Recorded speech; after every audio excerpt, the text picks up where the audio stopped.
जी अस्सलाम वालेकुम। अच्छा काइंडली सब मुझे चैट बॉक्स में वन टाइप करके बता दें कि मेरी वॉइस क्लियर आ रही है या नहीं आ रही है। जल्दी से चैट बॉक्स में वन टाइप कर दें।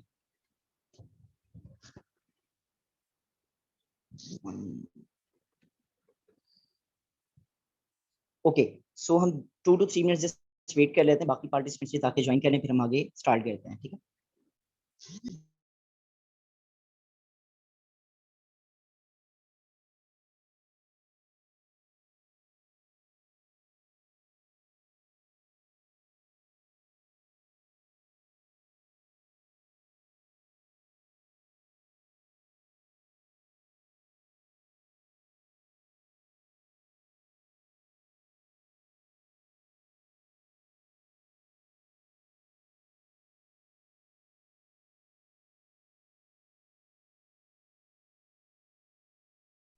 ओके मैम स्टार्ट करते हैं। ठीक है। Okay so first of all मैं आपको अपना इंट्रोडक्शन करवा देता हूँ। This side Imad Haroon Ansari. I am a young digital entrepreneur and a business consultant and I am working as an assistant supervisor in Forever Living Products. Okay.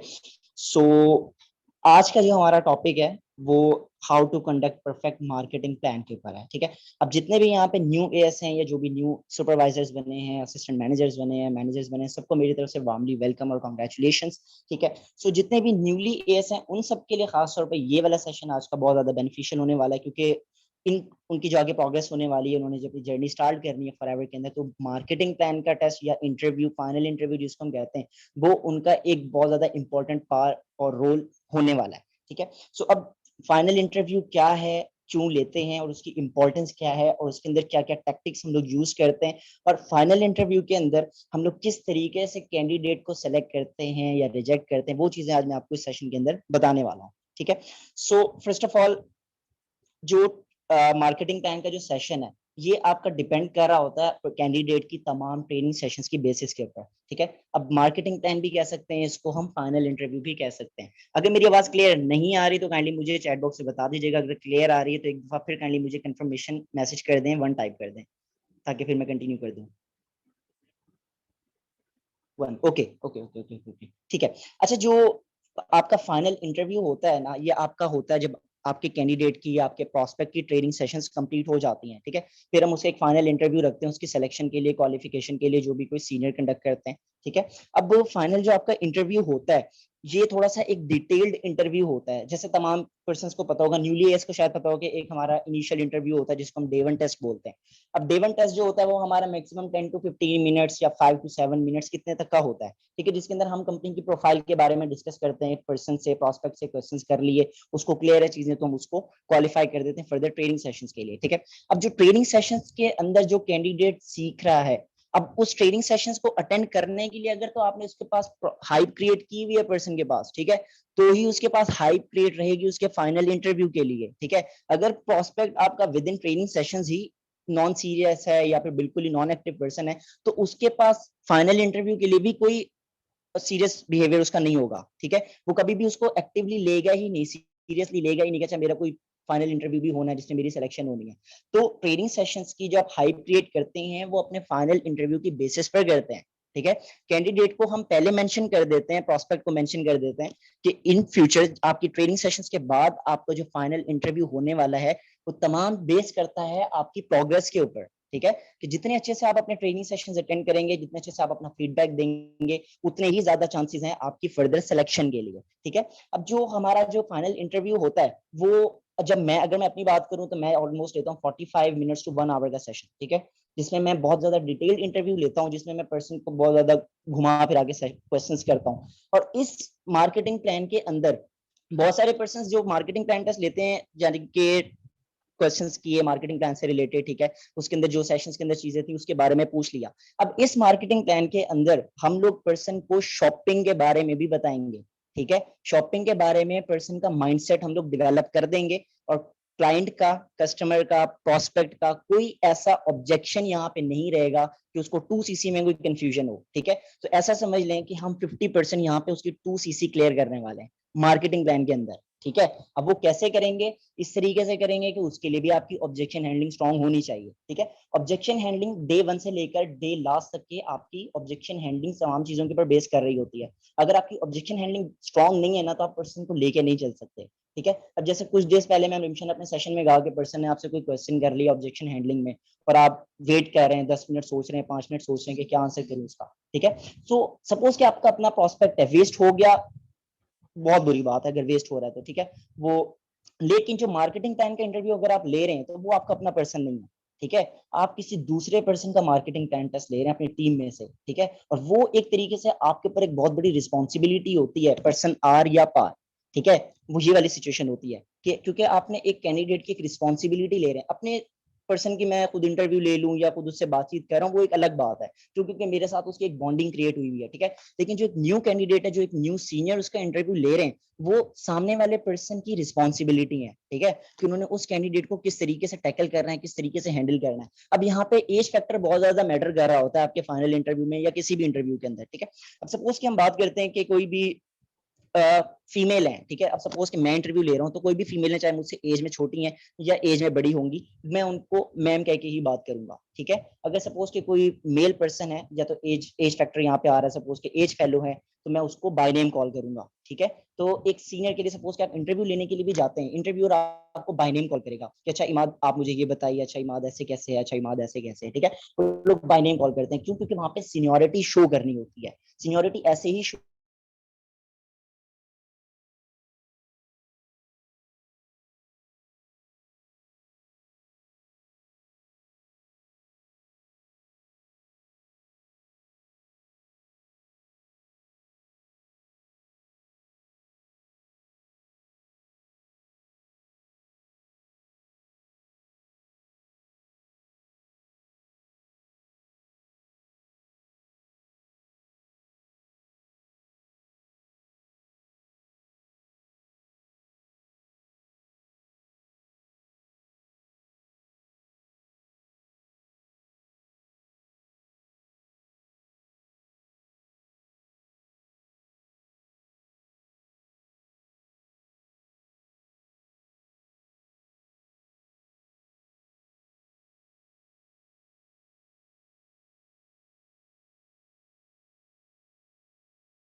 Okay, I am really sorry, actually मेरा internet drop हो गया था। अभी मेरी voice clear आ रही है सबको?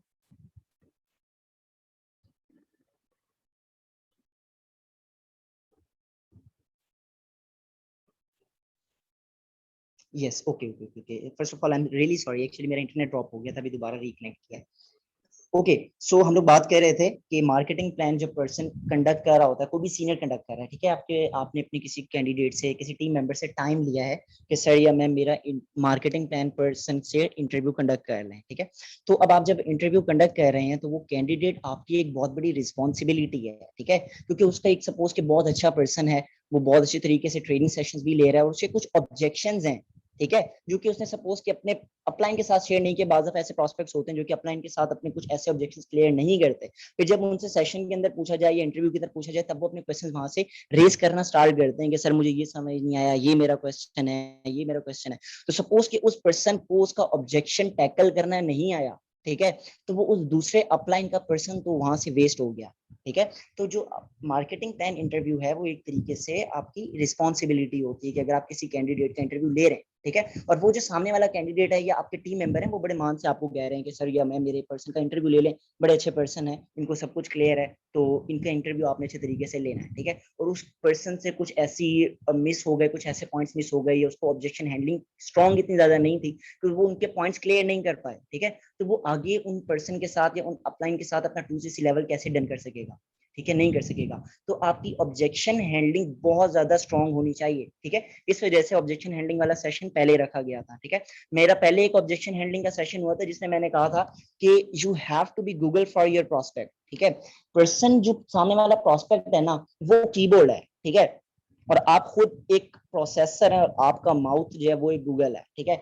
आपका जो प्रोस्पेक्ट है ना वो जस्ट कीबोर्ड पर टाइप कर रहा है, क्वेश्चन टाइप किए जा रहा है, किए जा रहा है, किए जा रहा है, वो एंटर साथ साथ प्रेस कर रहा है, ठीक है। आपके पास उसका क्वेश्चन डिलीवर हो रहा है और आपने विद इन मिनी सेकंड्स उसको आंसर ट्रांसफर करना है, ठीक है। ये होती है ऑब्जेक्शन हैंडलिंग। आपकी ऑब्जेक्शन हैंडलिंग कितनी ज्यादा स्ट्रांग है, और ऑब्जेक्शन हैंडलिंग स्ट्रांग कैसे होती है? ऑब्जेक्शन को सुनकर, समझकर, उसका आंसर रियल लाइफ एग्जांपल्स के ऊपर बेस करके आंसर देना, ठीक है। उस पर्सन का पॉइंट ऐसे क्लियर करना कि दोबारा उसका क्वेश्चन रेज ना हो। लेकिन मार्केटिंग प्लान के इंटरव्यू के अंदर मैं ऐसे आपको पॉइंट्स बताऊंगा जिसमें जो क्वेश्चन प्रोस्पेक्ट का है, सेम क्वेश्चन आप प्रोस्पेक्ट से करने वाले हैं, ठीक है। प्रोस्पेक्ट आपसे नहीं करेगा, जो क्वेश्चन उसके माइंड में रेज हो रहा होगा ना, वो क्वेश्चन आप उस प्रोस्पेक्ट से कर देंगे और आंसर आप उसके मुंह से निकलवाएंगे, ठीक है। अब यहाँ पे हम क्या करेंगे कि हम 2CC भी थोड़ा बहुत क्लियर कर देंगे, पर्सन को शॉपिंग का क्राइटेरिया भी क्लियर कर देंगे, और पर्सन के माइंड में ये क्वेश्चन नहीं रहेगा कि वाई फॉर एवर, ठीक है, कि मुझे शॉपिंग करनी ही क्यों है, ठीक है, या फिर मुझे 2CC क्या होता है, ये सारी चीजें उसको हम क्लियर कर देंगे इसके अंदर, ठीक है। बाकी जो डिटेल सेशन है वो तो ऑब्वियसली 2CC के अंदर वो देख के समझ ही जाएगा कि मोड्स क्या है, स्लो मोड क्या है, फास्ट मोड क्या है, ठीक है। अब सपोज कि हमारा इंटरव्यू स्टार्ट हुआ, अपलाइन ने अपने प्रोस्पेक्ट को कॉल पे लिया। ये हमेशा याद रखिएगा कि सीनियर को अपने कॉल पे बाद में ऐड करना है, ठीक है। अगर आप पहले से ही कॉल पे ऐड कर लेंगे ना, तो सामने वाले प्रोस्पेक्ट के सामने ना सीनियर की कोई वैल्यू नहीं रहेगी। अच्छा ये तो पहले से ही मेरा इंतजार करे, वो कहेगा मेरा इंतजार कर रहा है, नहीं, प्रोस्पेक्ट ने सीनियर का इंतजार करना है, ठीक है। चाहे अब ये सीनियर, तो प्रोस्पेक्ट को पता ना कि सीनियर आ रहे हैं, बेशक आपका जूनियर ही क्यों नहीं है, लेकिन वो अच्छा इंटरव्यू लेते हैं, आप उनको कॉल पे ऐड करें, लेकिन प्रोस्पेक्ट को यही पता है कि वो सीनियर है, ठीक है। लेकिन फॉर एग्जाम्पल किसी टीम मेंबर ने मुझसे टाइम लिया हुआ कि सर मेरे पर्सन का आपने इंटरव्यू लेना, उन्होंने कर लिया प्रोस्पेक्ट को कॉल पे, और उसके बाद उन्होंने मुझे कॉल पे ऐड किया। अब मैं फौरन से कॉल अटेंड नहीं कर लूंगा, ठीक है। थोड़ी सी वहां पे आपने अपनी वैल्यू थोड़ी सी इंक्रीज करनी होती है अपने प्रोस्पेक्ट के सामने, ठीक है।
Okay, I am really sorry, actually मेरा इंटरनेट बार बार ड्रॉप हो रहा है, आई डोंट नो व्हाई। अभी मेरी आवाज क्लियर आ रही है आप सबको?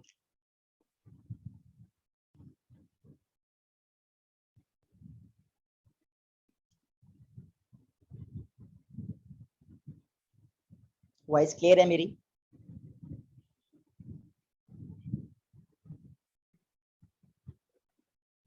चैट बॉक्स में अगर मुझे रिस्पॉन्स कर दें यस का या वन का, मुझे कंफर्म हो जाएगा मेरी वॉइस आ रही है सबको। यस, ओके, ठीक है। अच्छा, तो हम बात कर रहे थे कि जब आपके अपलाइन अपने प्रोस्पेक्ट के लिए किसी सीनियर को कॉल के ऊपर ऐड करते हैं, ठीक है। अब सपोज कि मेरे पास कॉल आ रही है कि मैंने कॉल पे ऐड होना है और वो एक फिक्स टाइम है, ठीक है।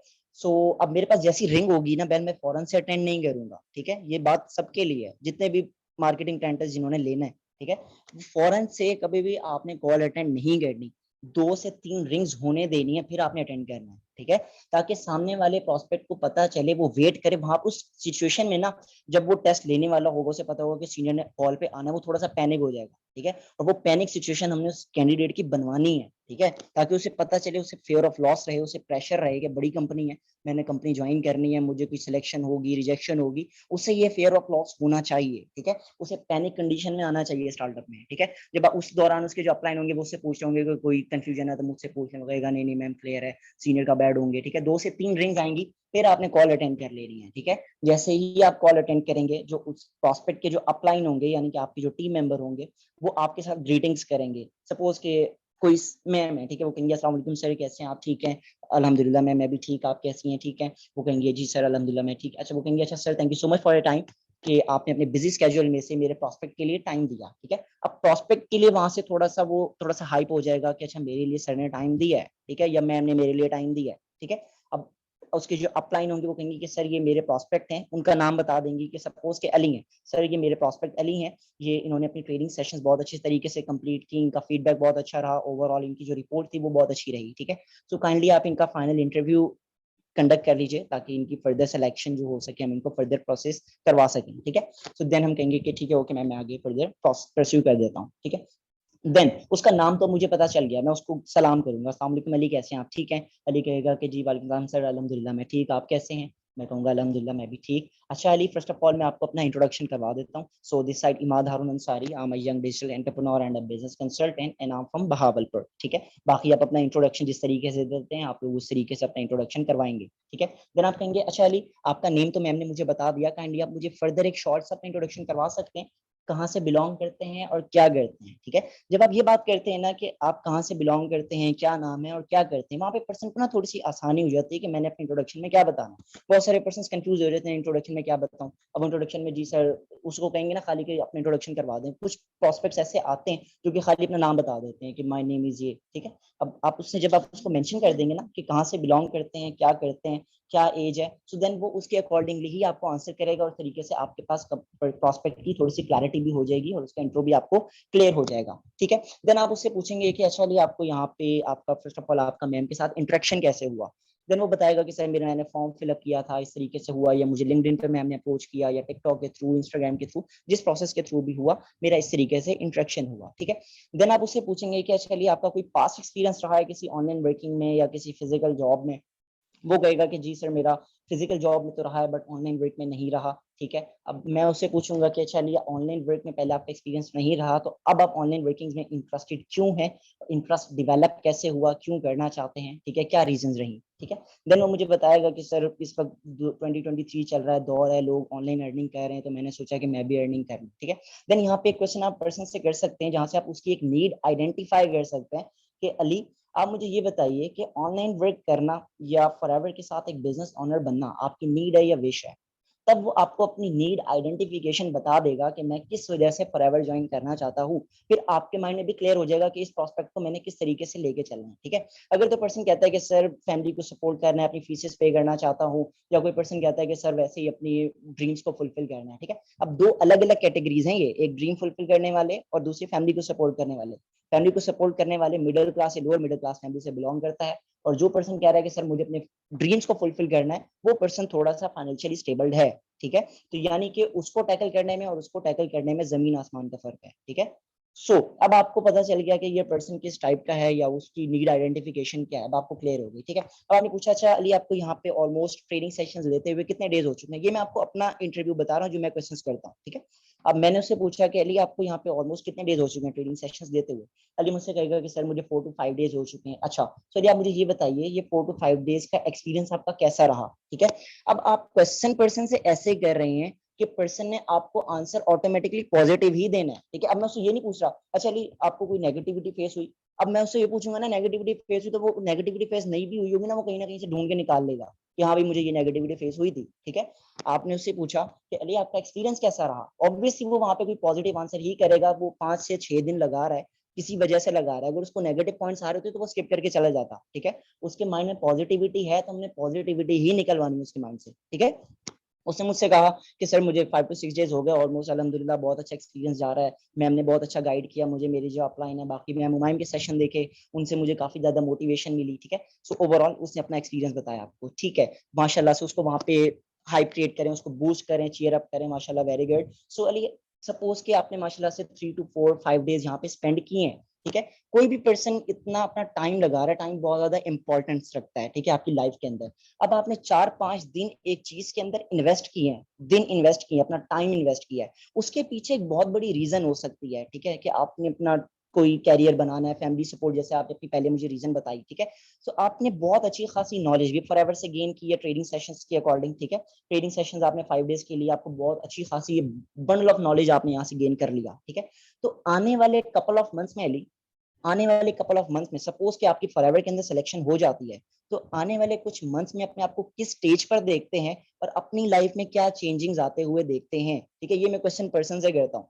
अब पर्सन यहाँ पर ऑब्वियसली वो 4-5 दिन बता भी रहा है कि मैंने लगाए हैं और मुझे बड़ा इंटरेस्ट हूँ, मोटिवेट हुआ हूँ मैं, तो वो ऑब्वियसली अपने 3-4 महीने के बाद जो अपना मुझे फ्यूचर बताएगा वो पॉजिटिव फ्यूचर बताएगा और बहुत अच्छा ब्राइट फ्यूचर बताएगा, ठीक है। पर्सन कहेगा कि सर मैं उम्मीद करता हूँ कि मैं सुपरवाइजर लेवल क्वालिफाई कर लूँ या असिस्टेंट मैनेजर बन जाऊँ मैं, ठीक है। और मैं बहुत ज्यादा चेंजिंग्स आते हुए देखता हूँ, सपोज कि मेरे पास अभी फीसेस नहीं है पे करने को, तो मैं अपनी फीसेस खुद से पे कर सकता हूँ, पेरेंट्स को प्राउड फील करवाऊंगा, ये मैं चेंजिंग्स अपनी लाइफ में आते हुए देखता हूँ, ठीक है। देन आप वहाँ पे पर्सन को फिर ज्यादा चीयर अप करते हैं, बूस्ट करते हैं, मोटिवेट करते हैं, जी इंशाल्लाह इंशाल्लाह जरूर आप करेंगे, ठीक है। जस्ट डिपेंड कर रहा होता है आपकी एफर्ट्स और पोटेंशियल के ऊपर, ठीक है। ये भी उसको वहाँ पे मेंशन करें कि आप ये सब कुछ अचीव कर सकते हैं किस बेस पे, जब आप अपनी एफर्ट्स और अपना पोटेंशियल वहां पे लगा रहे होंगे, ठीक है। उसको मेंशन करें कि देखें अभी विदाउट एफर्ट्स और पोटेंशियल तो आपको कुछ भी नहीं मिलता, हर चीज को अचीव करने के लिए आपको अपनी एफर्ट्स पोटेंशियल हार्डवर्क जरूर पुट करना पड़ता है। वो कहेगा जी सर बिल्कुल ऐसा ही है, ठीक है। ओके अली, सो अब हम थोड़ा सा इंटरव्यू की तरफ मूव ऑन करते हैं, ठीक है। सो अली जैसे कि आपको पता है कि हर कंपनी हर ऑर्गेनाइजेशन अपने T3 मॉडल के ऊपर बेस करती है, जिसको हम प्रोफाइल, प्रोडक्ट और प्लान कहते हैं, ठीक है। तो सबसे पहले लिए आप मुझे कंपनी की प्रोफाइल क्लियर कर सकते हैं। वो कहेगा जी सर मैं बिल्कुल कर सकता हूँ। मैं कहूंगा कि प्लीज, वो आगे मुझे बताएगा, कंपनी का नेम बताएगा, कब स्टार्ट हुई, सीईओ कौन है, क्या प्रोजेक्ट्स हैं, ठीक है, ये चीजें वो मुझे क्लियर करेगा, ठीक है।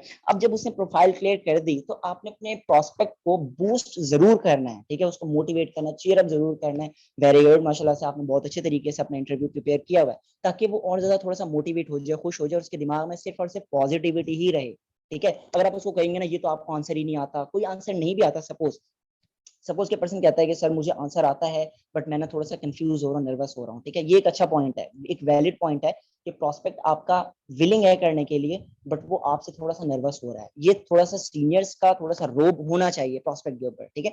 अगर पर्सन बिल्कुल ही कंफर्ट जोन के अंदर चला गया, एक फ्रेंडली जोन के अंदर चला गया, वो एक सही बात नहीं है, मैं समझता हूँ, क्योंकि आप एक सीनियर है, उस पर्सन के लिए अननोन है, ठीक है। हाँ अगर उसकी बॉन्डिंग फ्रैंकली थोड़ी सी फ्रेंडली बॉन्डिंग उसकी अपलाइन के साथ है वो ठीक है, लेकिन सीनियर्स सीनियर्स हैं, ठीक है। जब आप अपने टीचर से बात साथ तो आप फ्रैंकली थोड़ा सा बात कर सकते हैं, लेकिन जब आप आउट ऑफ द कंटेंट जाते हैं, out of the source field में निकलते हैं जॉब लेने के लिए, तो आप वहाँ पे किसी इंटरव्यूअर से इस तरीके से बात नहीं कर सकते, ठीक है। फ्रैंकली आप वहाँ पे बहुत ज्यादा प्रोफेशनल बिहेवियर शो करते हैं वहाँ पे, ठीक है। तो वहां पे अगर प्रोस्पेक्ट आपका थोड़ा सा नर्वस हो रहा है तो अब उसको आपने बिल्कुल उसका मोरल डाउन नहीं कर देना, उसको कहने के नो प्रॉब्लम, आपको नर्वस होने की जरूरत नहीं है, बिल्कुल कंफर्ट होकर मेरे साथ आपने कन्वर्सेशन करनी है, अपने आंसर्स करें, ठीक है, रिलैक्स हो जाए, ये उसको आपने कर देना है, क्लियर करना है। अब उसको कोई क्वेश्चन नहीं भी आ रहा तो उसको वहां पे क्लियर कर दें कि अच्छा ये आपने बात की। अब उस पर्सन को ना आपने वहां पे ये नहीं कहना कि नहीं आप आंसर गलत दे रहे हैं, ठीक है। उसको कहें कि अच्छा ठीक हो गया, चलिए मैं आपको थोड़ा सा और क्लैरिटी कर देता हूँ, ठीक है, इस चीज के अंदर क्लैरिटी कर देता हूँ, ठीक है। अब यहाँ पे आप पर्सन को नेगेटिव नहीं कह रहे या उसको बिल्कुल उसका मोरल डाउन नहीं कर रहे कि तुमने आंसर ही गलत दिया है,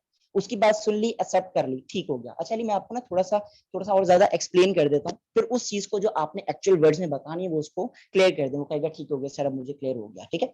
अब उसकी प्रोफाइल क्लियर हो गई, ठीक है। वो प्रोडक्ट्स के नाम भी आपको, प्रोडक्ट से रिलेटेड आपने क्वेश्चंस करने वो आप प्रोफाइल के अंदर उससे कर सकते हैं, ठीक है। वो आपने प्रोडक्ट से क्वेश्चंस कर लिए प्रोफाइल के बाद, देन आता है हमारा प्लान, ठीक है। अब प्लान पे पहुंचने के लिए अब उसे भी पता है कि मेरा मार्केटिंग प्लान का टेस्ट है, उसके जो अपलाइन है उन्होंने भी उसको बताया हुआ है कि आपका मार्केटिंग प्लान का टेस्ट है, और वही उसने टेस्ट से एक दिन पहले सेशन देखा है मार्केटिंग प्लान का, ठीक है। उसने उसके नोट्स भी लाजमी बनाए होंगे। तो अब मैं उस पर्सन से कहता हूँ कि अच्छा अली, आपने ड्यूरिंग ट्रेनिंग सेशंस आपके साथ एक मार्केटिंग प्लान का सेशन शेयर किया गया होगा। अब वो पर्सन कहेगा जी सर बिल्कुल किया गया था। तो मैं उससे पूछता हूँ तो अली आपने सेशन कंप्लीट देख लिया था? वो कहेगा कि जी सर देख लिया था। अच्छा मैं कहूंगा सर मैं आपसे कुछ क्वेश्चंस कर लूं मार्केटिंग प्लान सेशन से रिलेटेड? वो कहेगा कि जी सर कर लीजिए। अब यहाँ पे जब मैं अगर आप सब में से पूछूं ना, आप सबके सब यहाँ पे सेशन मेरा सुन रहे हैं, मैं आपसे एक सबके लिए एक क्वेश्चन करूं, ठीक है, कि मेरा ये क्वेश्चन है, मैं सपोज कि क्वेश्चन रेज करता हूँ, आप सब नॉर्मल रहेंगे, ठीक है, कि कोई भी आंसर कर देगा या कोई भी अपना अनम्यूट करके आंसर कर देगा। जब मैं पॉइंट आउट कर दूंगा ना कि मैं आपसे क्वेश्चन कर लूं, सपोज कि अहमद है, मैं अहमद को मेंशन कर दूंगा, अहमद मैं आपको अनम्यूट कर रहा हूँ, मैं आपसे कुछ क्वेश्चंस करूंगा। अब अहमद ना थोड़ा सा घबरा जाएंगे, नर्वस से हो जाएंगे कि ओए अब कुछ बड़े क्वेश्चंस आने वाले हैं, ठीक है, असल काम तो अब शुरू होगा, ठीक है। हालांकि हमने 10-15 मिनट उसके इंट्रो में और प्रोफाइल में लगा दिए। अब हमने ये बात कर दी कि अच्छा तो अली अब मैं आपसे कुछ क्वेश्चंस कर लूं। अब वो कहेगा कि अभी तो क्वेश्चंस किए, अभी इंपॉर्टेंट क्वेश्चंस अभी आने वाले हैं, ठीक है। अब वो थोड़ा और ज्यादा स्ट्रिक्ट हो जाएगा, स्ट्रेट हो जाएगा कि अब मैंने आंसर जरा सही तरीके से देने, अब कुछ फाइनल क्वेश्चंस पूछे जा रहे हैं, ठीक है। देन आप उससे कंपनी के बारे में उससे पूछेंगे, अच्छा अहमद आप मुझे बताएं या अली आप मुझे ये बताइए कि कंपनी के अंदर मेजर लेवल्स कौन कौन से हैं हमारे। देन वो बताएगा कि असिस्टेंट सुपरवाइजर है, supervisor, assistant manager and manager, ठीक है। अच्छा अली आप इन 4 लेवल्स के नाम बताए। अब इन 4 लेवल्स में से हम ड्रीम लेवल किस लेवल को कहते हैं? अब वो कहेगा कि सर मैनेजर लेवल को कहते हैं। अब मैं उससे पूछूंगा क्यों कहते हैं मैनेजर लेवल, ठीक है। अब यहाँ पे हमारी ना एक फ्लुएंटली क्वेश्चन आंसरिंग हो रही है, ठीक है। एफएक्यू चल रहा है, फ्रीक्वेंटली आंसर क्वेश्चंस, ठीक है। अब यहाँ पे कोई ब्रेक नहीं है, अब मैं उससे आंसर्स कर रहा हूँ, ठीक है। हाँ जब आपका एक थोड़ा सा पॉज आता है ना, जब आपको लगता है कि ये मेरा एक एरिया कंप्लीट हो गया है, अब मैंने एक थोड़े से उस स्टेप को मैं जंप कर रहा हूँ अगले पार्ट के ऊपर, तब आप वहां पे उसको चीयर अप करेंगे, बूस्ट करेंगे, मोटिवेट करते हैं पर्सन को, ठीक है। लेकिन अभी हमारी चल रही है फ्रीक्वेंटली आंसर क्वेश्चन, ठीक है। अब मैंने उससे पूछा कि अच्छा हम ड्रीम लेवल इन चारों लेवल में से किसको कहते हैं? वो कहेगा कि मैनेजर लेवल को। अब मैं उससे पूछूंगा कि क्यों कहते हैं, वाई। अब वो पर्सन सोचेगा क्यों कहते हैं, अब उसे पता होगा, वो बताएगा कि क्योंकि सर यहाँ पे हमें पैसिव इनकम अच्छी मिल रही होती है, हमारा बैंक बैलेंस अच्छा होता है, कंपनी हमें कार प्लान प्रोवाइड कर रही होती है, हमें चेयरमैन बोनसेस मिलते हैं, ईगल मैनेजर रिट्रीट है, मैनेजर रिट्रीट है, ये सारे इंसेंटिव हमें कंपनी दे रही होती है, ठीक है, वेरी गुड, ओके। चलिए आप मुझे ये बताइए कि हम आपने जो इन 4 लेवल्स के नाम लिए, इन 4 लेवल्स को ऑब्वियसली अचीव करने के लिए कुछ ना कुछ रिक्वायरमेंट्स होंगी। वो कहेगा बिल्कुल सर रिक्वायरमेंट्स होती हैं। तो मैं कहूंगा कि अच्छा चलिए आप मुझे ये बताइए कि इन चारों लेवल्स को अचीव करने के लिए हमें कुछ सीसीज रिक्वायर्ड होते हैं, कि हर लेवल के ऊपर कितने कितने सीसीज रिक्वायर्ड होते हैं। अब वो मुझे बताएगा कि इतने पे इस लेवल पे इतने, इस लेवल पे इतने, इस लेवल पे इतने, इस लेवल पे इतने। अब उसने सीसीज क्लियर कर दिए, ठीक है। अब एक तो होता है ना कि आप क्वेश्चन डायरेक्टली कर दिया, एक होता है क्वेश्चन थोड़ा सा घुमा फिरा के करना, ठीक है। जो घुमा फिरा के सवाल किया जाता है ना, उसमें पर्सन थोड़ा सा टैकल होता है, उसको पता चलता है कि कोई क्वेश्चन किया गया। क्वेश्चन मामूली सा होता है, लेकिन क्वेश्चन को कन्वे करने का जो आपका प्रोसेस होता है ना, वो हिट करना चाहिए पर्सन के ऊपर, ठीक है। अब मैं पर्सन से पूछूंगा कि अच्छा अली आपने यहाँ पे बात की सीसीज की। अब मैंने उससे नहीं पूछा अच्छा सीसीज की फुल फॉर्म क्या होती है, ये मैं डायरेक्टली नहीं पूछ रहा। अब मैं उससे पूछना चाहिए अली आपने यहाँ पे बात की सीसीज की, कि बेसिकली सीसी की फुल फॉर्म क्या है और सीसी इंट्रोड्यूस क्यों करवाया गया, ठीक है। अब वो पर्सन मुझे बताएगा कि सर सीसी की फुल फॉर्म है कॉमन करेंसी भी है, और उसको हम केस क्रेडिट भी कहते हैं, और उसके अलावा ये इंट्रोड्यूस इस वजह से हुआ प्रॉफिट मार्जिन काउंट करने के लिए। वो जो अपना आंसर देगा उससे आंसर दे दिया, ठीक है, वेरी गुड, माशाल्लाह से बहुत अच्छे तरीके से आपने अपना इंटरव्यू प्रिपेयर किया हुआ, वेरी गुड।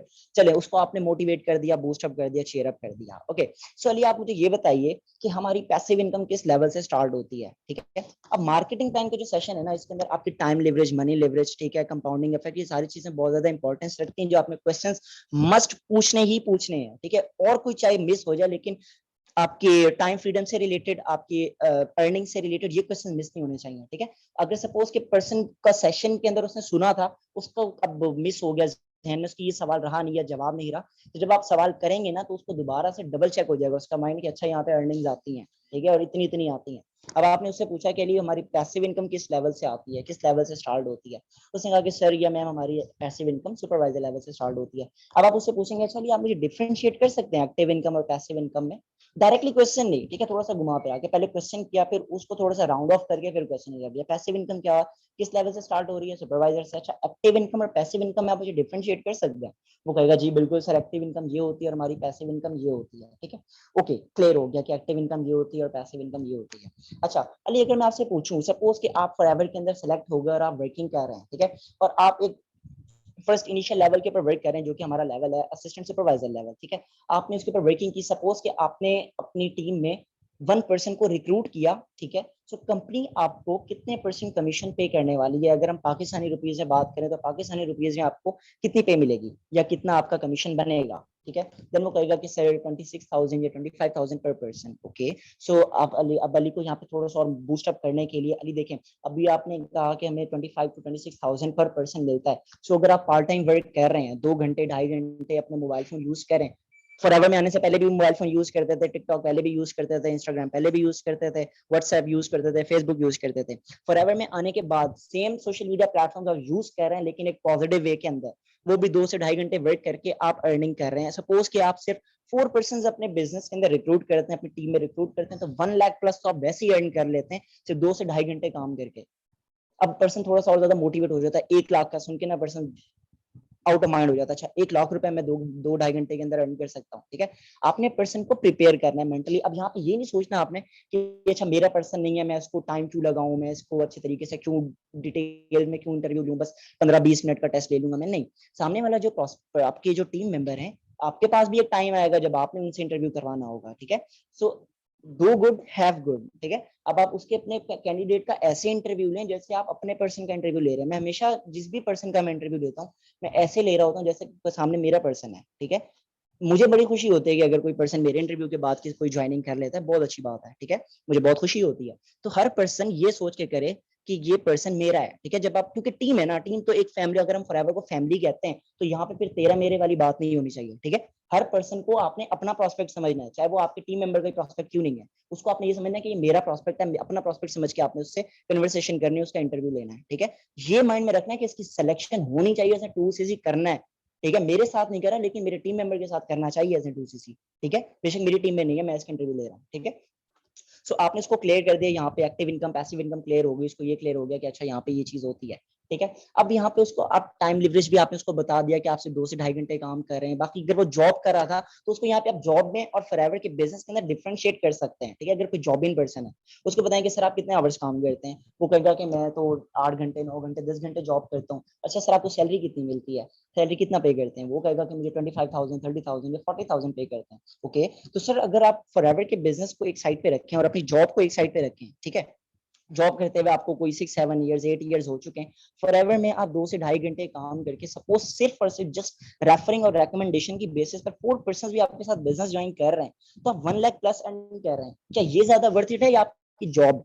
वो कहेगा ऑब्वियसली सर ये फॉरएवर का बिजनेस वर्थ इट है, क्योंकि इसके अंदर तो मुझे ज्यादा मेहनत भी नहीं करनी पड़ रही, फिजिकली जाना भी नहीं पड़ रहा, मैं घर बैठ के 1 लाख रुपए अर्न कर रहा हूँ और मुझे क्या चाहिए, ठीक है। तो यहाँ पे अब आपने उसको जॉब और बिजनेस में डिफरेंशिएट भी साथ साथ क्लियर कर दिया, ठीक है। मार्केटिंग प्लान आपका समझ लें कि पर्सन की एक बैकबोन है उसकी ट्रेनिंग की, ठीक है।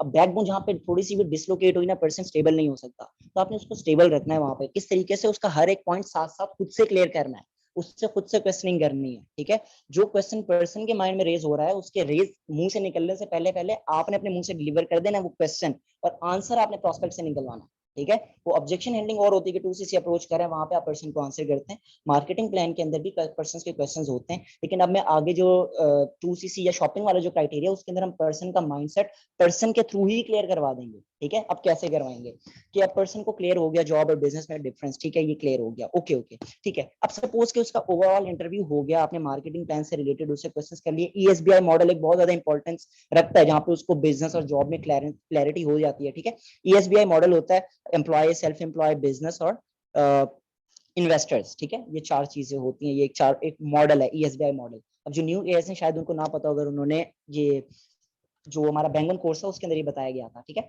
तो ESBI मॉडल बहुत ज्यादा इंपॉर्टेंस रोल प्ले करता है पर्सन को जॉब भी इन पर्सन में और बिजनेस मैनेजमेंट डिफरेंशिएट करने में, ठीक है। देन उसको पाकिस्तान की भी सिचुएशंस आप साथ में रियल लाइफ एग्जांपल्स के साथ साथ भी पर्सन को गाइड और ट्रेन कर सकते हैं उस सेशन के अंदर, ठीक है। अब सपोज के पर्सन का ये क्लैरिटी हो गई। अब बहुत सारे पर्सन ऐसे होते हैं जो कि समझ रहे होते हैं कि फॉरएवर का बिजनेस फ्री ऑफ कॉस्ट है, अब हम पर्सन का माइंडसेट कैसे चेंज करेंगे? अब सपोज कि हमने ओवरऑल क्वेश्चंस कर लिए, प्लान से रिलेटेड भी क्वेश्चंस कर लिए, अब बात है पर्सन का माइंडसेट क्लियर करना, शॉपिंग से रिलेटेड कैसे करेंगे। सबसे पहला क्वेश्चन जो मैं पर्सन से करता हूँ, अच्छा अली आप मुझे ये बता सकते हैं अभी क्या दुनिया में कोई ऐसी अपॉर्चुनिटी एग्जिस्ट करती है कि जिसके थ्रू हम free of cost online opportunity को अवेल कर सकते हैं या किसी फ्री ऑफ कॉस्ट बिजनेस को अवेल कर सकते हैं और free of cost earning start कर सकते हैं?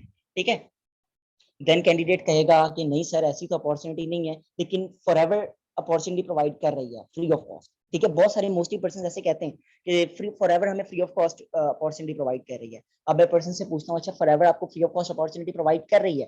कैंडिडेट कहता है कि जी सर कर रही है। अब मैं पर्सन से पूछता हूँ कैसे कर रही है?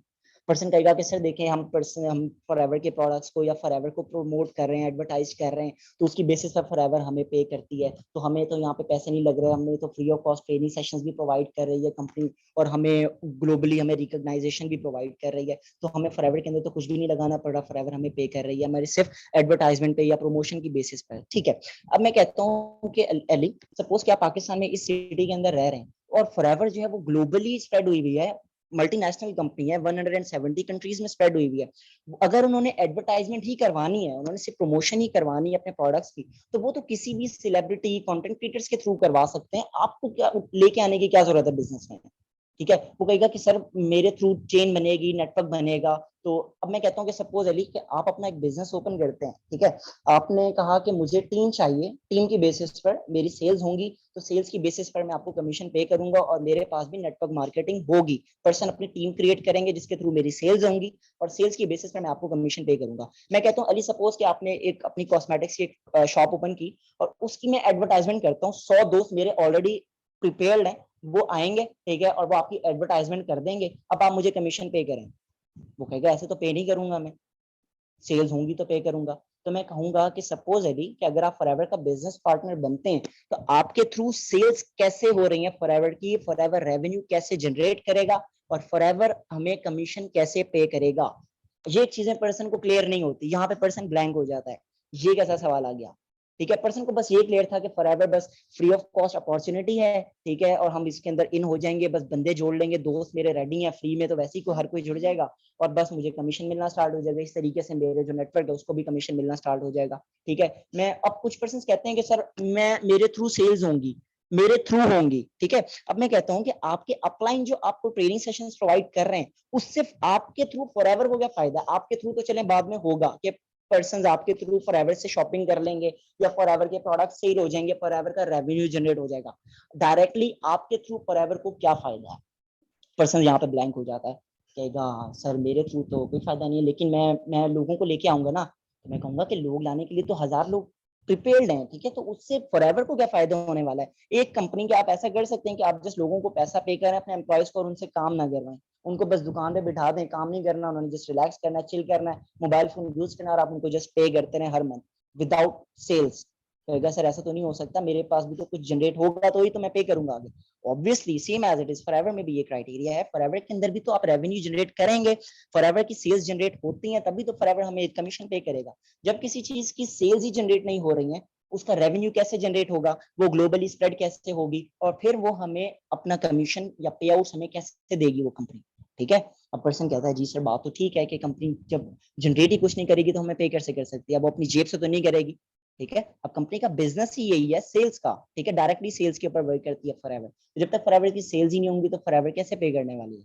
अब प्रोस्पेक्ट यहाँ पे क्लियर होता है, अच्छा सर बात तो ठीक है। अब कुछ पर्सन ऐसे होते हैं जो कहते हैं कि हाँ सर दुनिया में तो ऐसी कोई अपॉर्चुनिटी नहीं है जो फ्री ऑफ कॉस्ट मिले, कुछ ना कुछ लगाना पड़ता है। अब जो कुछ ना कुछ लगाना पड़ता है ना, उसकी कन्वर्सेशन थोड़ी सी रिस्ट्रिक्ट हो जाती है as compare to that person जिसको पता ही नहीं है कि फॉरएवर को हम फ्री ऑफ कॉस्ट करनी है या फॉरएवर के अंदर कुछ लगाना भी है। उसकी कन्वर्सेशन थोड़ी सी एक्सीड कर जाती है क्योंकि उसको समझाने में, उसको पॉइंट ऑफ व्यू से समझ, अब उसको डायरेक्टली कहते हैं नहीं नहीं फॉरएवर में तो शॉपिंग होती है, अब एकदम से शॉक हो जाएगा, शॉपिंग होती है मुझे तो बताया नहीं था पहले, अब वो ये क्वेश्चन रेज कर देगा। ठीक है, तो आप उसको घुमा फिरा के आपने उसको समझाया, उसकी एग्जांपल देनी है, उसकी एग्जांपल कि अगर तुम ये काम कर रहे हो, ठीक है, तब तुम क्या करते? वो कहेगा मैं ऐसे करता, तो उसको कहो कि दूसरी कंपनी भी तो ऐसे करेगी, फिर वो फ्री में पैसा क्यों देगी आपको? ठीक है, अब यहाँ पे पर्सन का क्लियर होगा कि फॉरएवर फ्री ऑफ कॉस्ट नहीं है। अब फॉरएवर में हम बिजनेस पार्टनर कैसे बनते हैं? अब फॉरएवर कहेगा, वो पर्सन पूछता है कि अच्छा सर फिर क्या क्राइटेरिया होता है कि फॉरएवर ज्वाइन करने का? मैं कहता हूँ अच्छा सपोज अली कि आप किसी शॉपिंग मॉल में जाते हैं, ठीक है, आप शॉपिंग मॉल में गए, आपको कोई मेल है उसको कहते हैं रिस्ट वॉच आप लेने चले गए, कोई फीमेल है उसको कहते हैं आपको ड्रेस परचेज करने चले गई। अभी यहाँ पे मेल है अली, अली को मैंने कहा कि अली आप मॉल गए, वहां पे आपको एक रिस्ट वॉच पसंद आई, आपने वो रिस्ट वॉच पसंद कर ली, उसकी पेमेंट कर दी और वो रिस्ट वॉच आपने उस शॉपकीपर से ले ली। अब ये आपने शॉपिंग की है या इन्वेस्टमेंट की है? पर्सन कहेगा ऑब्वियसली शॉपिंग की है, ठीक है। अब मैं कहूंगा क्या वो शॉपकीपर आपको जस्ट आपकी शॉपिंग की बेसिस पर अपना बिजनेस पार्टनर बना लेगा? वो प्रॉफिट कहेगा नहीं सर ऐसा तो पॉसिबल नहीं है। मैं कहूंगा आपको वो बिजनेस पार्टनर कैसे बना सकता है?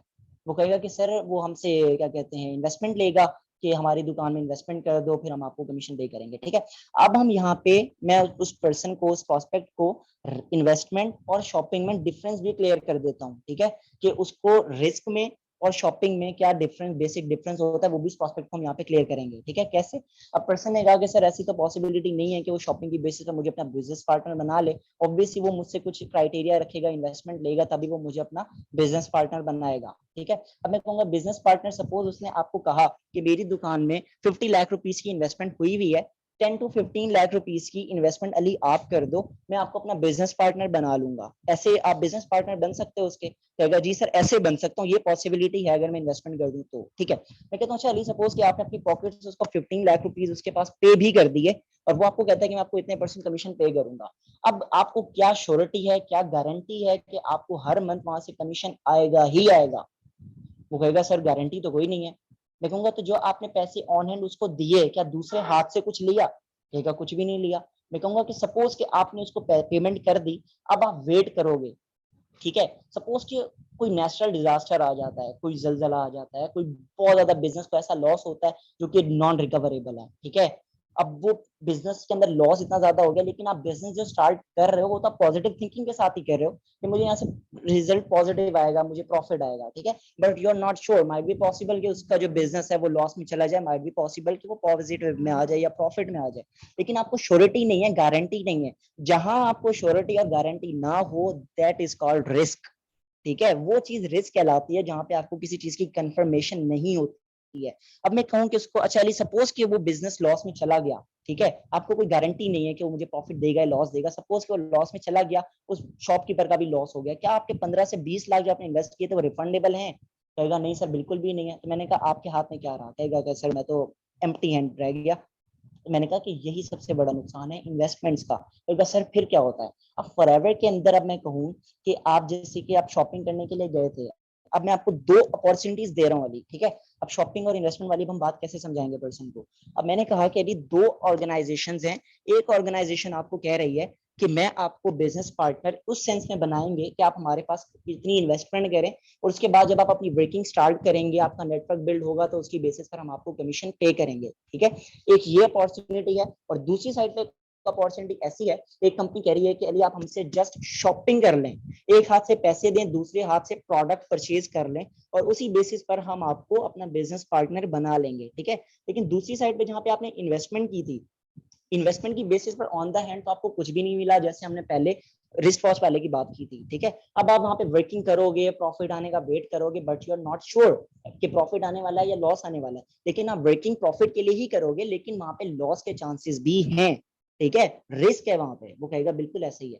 तो मैं कहूंगा कि दूसरी साइड पे जो आप पर्सन आपको शॉपिंग की बेसिस पर बिजनेस पार्टनर बनने की अपॉर्चुनिटी दे रहा है कि आप जस्ट उसको पे करो, पेमेंट दो, एक हाथ से पेमेंट दो और दूसरे हाथ से एक एसेट परचेज कर लो, जो कि आपकी एक जाती मलकियत बन जाएगी, ठीक है। और यही एक ओरिजिनल और एक हलाल बिजनेस होता है, जहां पे आपके पास फिजिकली एसेट आ जाता है, ठीक है। जब आप किसी चीज के फिजिकली ऑनर बन जाते हो ना, तब आप उस बिजनेस के ऑनर कहलाते हो, ठीक है, किसी चीज के। अब फॉरएवर के प्रोडक्ट्स की बेसिस पर फॉरएवर के प्रोडक्ट्स हम परचेज करते हैं। अब ये प्रोडक्ट्स की जो मेरे पास प्रोडक्ट्स फॉरएवर के रखे हुए घर में, ये किसी और की आपका डिमांड नहीं कर सकता कि प्रोडक्ट्स मेरे हैं। क्यों? क्योंकि मैंने इस चीज को परचेज किया, फिजिकली एसेट परचेज किया, ठीक है। ये हलाल वे है, ठीक है। अब सेम एज इट इज उसको आप समझा रहे हैं कि दूसरी ऑर्गेनाइजेशन आपको कह रही है कि आप उससे शॉपिंग कर लो, एक हाथ से पेमेंट दो, दूसरे हाथ से प्रोडक्ट्स परचेज कर लो, और आप उसके बिजनेस पार्टनर बन जाओगे। क्या चीज चूज करोगे, डायरेक्टली इन्वेस्टमेंट्स को या शॉपिंग को? कहेगा सर ऑब्वियसली मैं शॉपिंग को करूंगा। अब मैं उससे पूछूंगा क्यों शॉपिंग को चूज करोगे? कहेगा सर इसलिए क्योंकि एक तो मेरे मैं जो पैसे दे रहा हूँ उसके अगेंस्ट में कोई चीज भी तो ले रहा हूँ ना मैं, ठीक है।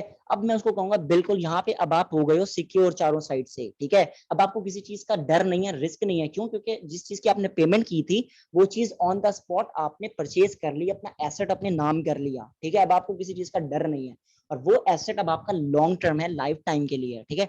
अब यहाँ पे आके पर्सन को क्लैरिटी हो गई शॉपिंग और इन्वेस्टमेंट में। सेम एज इट इज दुनिया में बहुत सारी एमएलएम कंपनीज वर्क कर रही हैं। अब ये मैं अपनी बात बता रहा हूँ जो मैं पर्सन के साथ करता हूँ, ठीक है। अब देखो अली, दुनिया में बहुत सारी एमएलएम कंपनीज वर्क करती हैं जिनको हम मल्टी लेवल मार्केटिंग कंपनीज बोलते हैं, ठीक है। अब ये तमाम कंपनीज अपना अपना क्राइटेरिया रखती हैं जिनकी बेसिस पर ये पर्सन को अपना बिजनेस पार्टनर बनाती हैं, ठीक है। अब कैसे बिजनेस पार्टनर बनाती हैं? कुछ कंपनीज डायरेक्ट इन्वेस्टमेंट्स के ऊपर बेस करती हैं और कुछ कंपनीज अपना अपना क्राइटेरिया रखती हैं, ठीक है।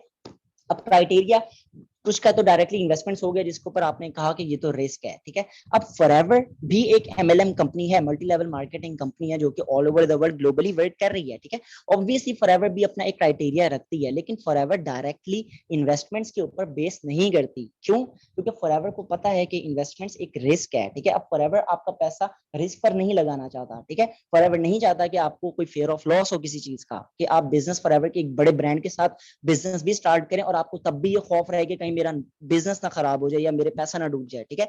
अगर आप किसी बड़े ब्रांड के साथ बिजनेस स्टार्ट करने जा रहे हो तो वहां पे आपको श्योरिटी होनी चाहिए, गारंटी होनी चाहिए, एतमाद होना चाहिए, ठीक है। अब वो एतमाद किस तरीके से होता है? जब आपकी और उस कंपनी की आपस में कोलैबोरेशन होती है। कोलैबोरेशन किस तरीके से होगी? कि जब आप कंपनी के थ्रू एक क्राइटेरिया फुलफिल करते हैं, उसकी पॉलिसीज, टर्म्स एंड कंडीशंस को फुलफिल करते हैं, ठीक है, वो आपकी कोलैबोरेशन होती है किसी ऑर्गेनाइजेशन के साथ। अब फॉरएवर के अंदर हम लोग डायरेक्टली इन्वेस्टमेंट्स नहीं करते, हम यहाँ पर करते हैं एक शॉपिंग का क्राइटेरिया फुलफिल, ठीक है। शॉपिंग का क्राइटेरिया फुलफिल करते हैं जिसकी बेसिस पर फॉरएवर हमें अपना बिजनेस पार्टनर बना लेती है। लेकिन ये जो शॉपिंग होती है ये हम वंस इन अ लाइफ करते हैं। दरमियान में कोई ऐसा पॉइंट, कोई ऐसा स्टेज नहीं आने वाला कि आपको फिर से शॉपिंग करनी पड़े। अब इसको, इस चीज की क्लैरिटी करने के लिए ना एक और बड़ी अच्छी एग्जांपल है कि सपोज के अली आपने एक बुटीक ओपन की, ठीक है। आपने ड्रेसेस वगैरह शोकेस में सजा दिए, कस्टमर्स आए और आपके ड्रेसेस ले गए। अब आपकी शॉप एम्प्टी हो गई। अब क्या आप उसको एम्प्टी ही रहने दोगे या दोबारा से स्टॉक रिफिल करोगे? कहेगा सर दोबारा से मुझे रिफिल करना पड़ेगा, पैसा लगाना पड़ेगा दोबारा से।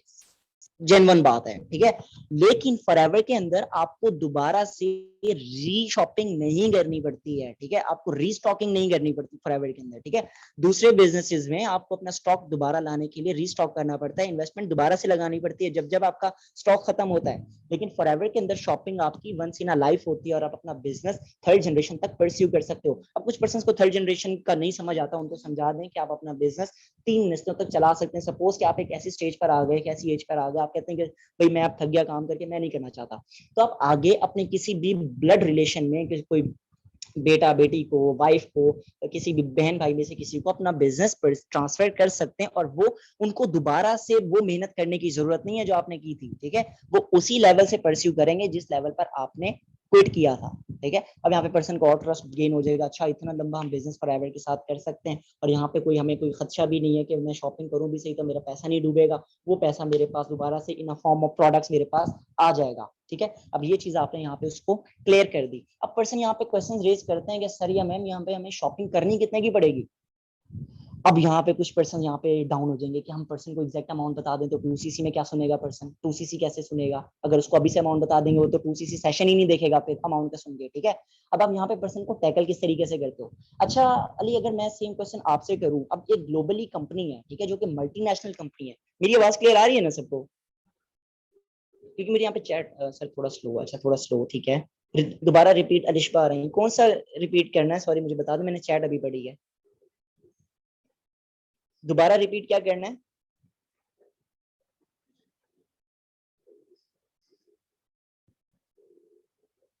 यस आपने बहुत फास्ट बोला। अच्छा क्या रिपीट क्या करना है? मैं दोबारा कर देता हूँ, कहाँ से कंटिन्यू करना है? लास्ट में ये जो मैं शॉपिंग और इन्वेस्टमेंट के बारे में बता रहा था ये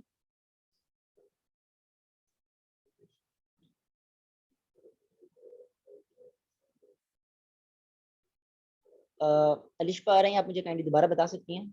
शॉपिंग का, शॉपिंग और इन्वेस्टमेंट पूछ लिया। अच्छा देखें, शॉपिंग का जो आपने क्लियर करना है ना, उसको उसकी रियल लाइफ एग्जांपल की बेसिस पर आप उसको क्लियर कर रहे हैं, ठीक है। कि सपोज कि अगर आप अपना एक बिजनेस स्टार्ट करते हैं, ठीक है, और आप वहां पे स्टॉक आपने रिफिल कर दिया, ठीक है, तो अच्छा शॉपिंग का, एक मिनट, क्या पूछ रही हैं? शॉपिंग का बट कुछ भी कर लें, लिख लिया। अच्छा देखिए, शॉपिंग और इन्वेस्टमेंट में ना आप बेसिक डिफरेंस, जैसे मैंने अभी पहले क्लियर किया कि आप उसको इस तरीके से बता सकते हैं, शॉपिंग वो खुद करने गया हुआ है, शॉपिंग उस कराने के लिए उसको खुद भेज दें मार्केट में। सपोज उसको इमेजिन करवाएं कि आप शॉपिंग करने के लिए जाते हैं, सपोज कि आप मॉल में गए, आपको वहां पे कोई शर्ट पसंद आ गई, ठीक है, आपने उस शर्ट की पेमेंट की और शर्ट ले ली। अब ये आपने शॉपिंग की है दुकान में या इन्वेस्टमेंट की है? वो पर्सन कहेगा सर ऑब्वियसली मैंने तो शॉपिंग की है, मैंने शर्ट परचेज की है, ठीक है। अब आप उसको कहें कि क्या वो शॉपकीपर आपको जस्ट शॉपिंग की बेसिस पर अपना बिजनेस पार्टनर बना लेगा? पर्सन कहेगा कि नहीं सर ऐसा तो पॉसिबल नहीं है। पर्सन से पूछें फिर कैसे पॉसिबिलिटी है कि वो पर्सन आपको अपना बिजनेस पार्टनर बना सकता है? कैंडिडेट कहेगा कि सर वो इस तरीके से हमें बिजनेस पार्टनर बना सकता है कि हम उसके जो क्राइटेरिया है वो जो हमें इन्वेस्टमेंट का बोलेगा, हम इन्वेस्टमेंट करेंगे तो हमें बिजनेस पार्टनर बनाएगा, ठीक है। अब आप उसको कहें कि सपोज के उस पर्सन ने आपसे डिमांड की कि मेरे बिजनेस में आप 15 to 20 लाख रुपीज इन्वेस्ट कर दो, उसके बाद मैं आपको अपना बिजनेस पार्टनर बना लूंगा और हर मंथ जितनी भी सेल्स होंगी उसमें से इतने परसेंट प्रॉफिट आपको दूंगा, ठीक है। सपोज कि आपने अपने प्रॉफिट, अपना जो इन्वेस्टमेंट है उसको पे कर दी 15 to 20 लाख रुपीज, ठीक है। अब आप उसके शेयर होल्डर बन गए, ठीक है, आप उसके बिजनेस पार्टनर बन गए। लेकिन जब आप उसको 15-20 लाख रुपए पे कर रहे हो उस शॉपकीपर को, क्या ऑन हैंड आप दूसरी हाथ से कोई चीज ले रहे हो उससे? कहेगा नहीं सर मैं तो सिर्फ उसको पेमेंट कर रहा हूँ, इन्वेस्टमेंट कर रहा हूँ ना। तो उसको कहें यही तो पॉइंट है, आप ऑन हैंड कुछ भी नहीं ले रहे, आप जस्ट अपनी पॉकेट्स एम्प्टी कर रहे हो उसको पेमेंट करके, ठीक है, और दूसरे हाथ से कुछ भी नहीं ले रहे, ठीक है। उससे पूछो कि सपोज कि आपने इन्वेस्टमेंट कर भी दी, अब वो पर्सन बिजनेस रन कर रहा है, क्या आपको गारंटी है, श्योरिटी है, कंफर्मेशन है कि ये जो बिजनेस में मैंने पैसा इन्वेस्ट किया है इसके सेल्स के थ्रू मुझे प्रॉफिट आएगा ही आएगा? पर्सन कहेगा कि नहीं सर अब बिजनेस है, गारंटी तो नहीं है, श्योरिटी तो नहीं है, लॉस भी हो सकता है। यस, इन्वेस्टमेंट जब आपने की है ऑन द स्पॉट आपको कुछ भी नहीं मिला। दूसरी चीज ये कि आपको कोई श्योरिटी या गारंटी नहीं है कि आपको वहां से प्रॉफिट आएगा भी या नहीं आएगा, लेकिन आप बिजनेस एक पॉजिटिव थिंकिंग के साथ ही कर रहे हो कि मुझे यहाँ से रिजल्ट आएगा पॉजिटिव। तो आपने पॉजिटिव थिंकिंग के साथ बिजनेस स्टार्ट कर दिया, माइट भी पॉसिबल आपको प्रॉफिट आ भी जाए, माइट भी पॉसिबल के लॉस भी हो सकता है, ठीक है, बिजनेस है और इन्वेस्टमेंट की हुई है। सेकंड थिंग ये कि अगर वहां पे कोई नेचुरल डिजास्टर आ जाता है और वो बिजनेस बिल्कुल ही फ्लॉप हो जाता है, ठीक है, करप्ट हो जाता है, डिफॉल्ट हो जाता है,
ओके, आई एक्सट्रीमली सॉरी, एक्चुअली पता नहीं क्यों आज इंटरनेट बार बार ड्रॉप हो रहा है। अभी मेरी वॉइस क्लियर आ रही है?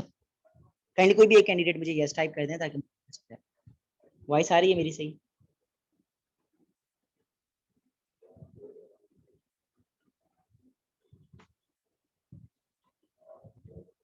Yes, okay. अच्छा, हम बात कर रहे थे शॉपिंग और इन्वेस्टमेंट में, ठीक है। अब आपने उस कैंडिडेट को दो ऑप्शंस दे दिए, दो अपॉर्चुनिटीज दे दी कि एक अपॉर्चुनिटी आपके पास ये है कि सपोज कि आप, वो कंपनी आपसे रिक्वायर कर रही है कि आप हमारे पास इतने लाख रुपए की इन्वेस्टमेंट करें, उसके बाद आपने अपनी चेन बनानी है, ठीक है, नेटवर्क मार्केटिंग करनी है, और उसकी बेसिस पर हम आपको कमीशन पे करने वाले हैं, ठीक है। अब उस पर्सन से पूछें कि आप जो उस कैंडिडेट के पास इन्वेस्टमेंट कर रहे हैं, ठीक है, क्या ऑन हैंड वो आपको कुछ दे रहे हैं? कहेगा नहीं।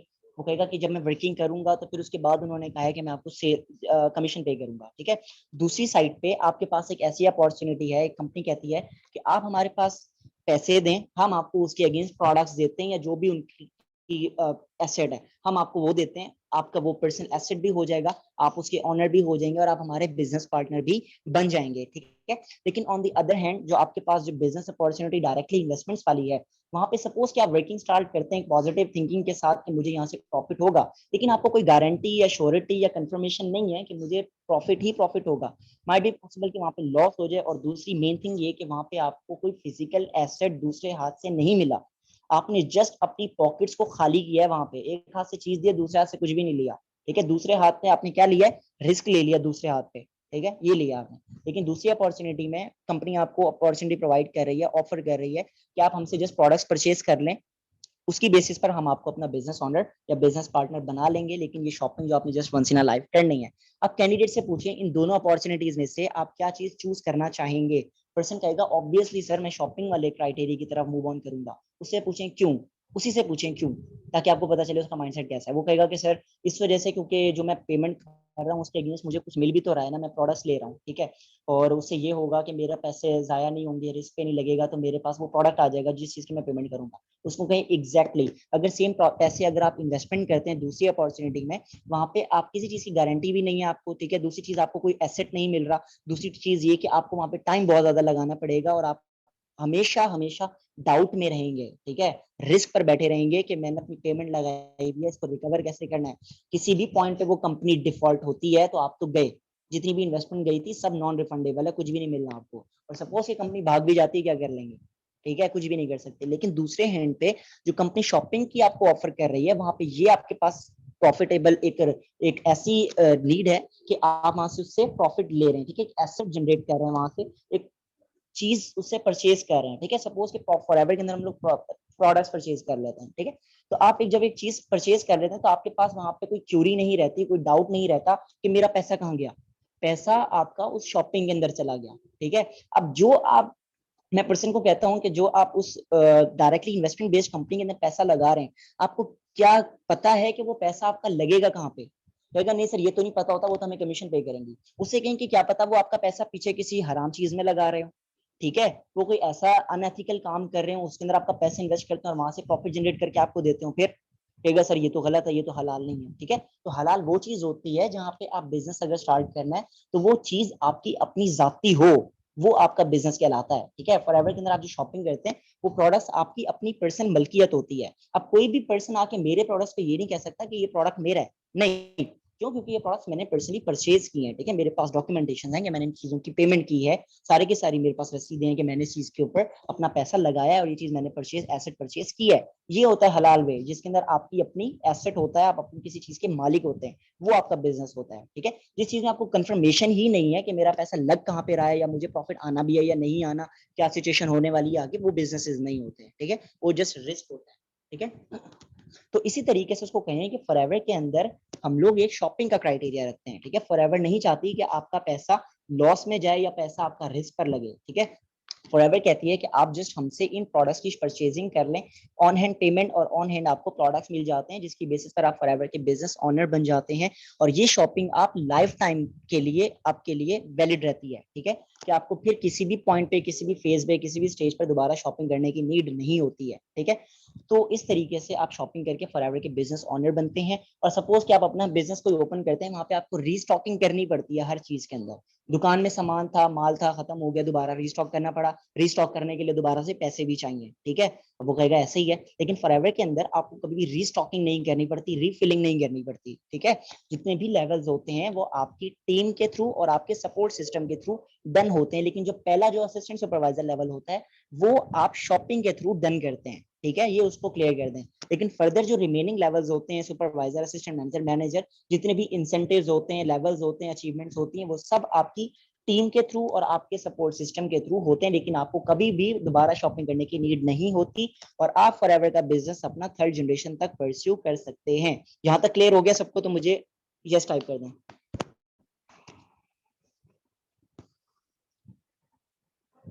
यहाँ तक अगर बात क्लियर हो गई है तो यस, ओके। तो देन आते हैं हम पर्सन के पास। पर्सन पूछता है कि सर यहाँ पे शॉपिंग कितने की करनी है। पर्सन का वैलिड पॉइंट है, ठीक है, उसका एक एक्चुअल वैलिड रीजन है, ठीक है। वो पूछ सकता है कि सर शॉपिंग कितने की करनी है।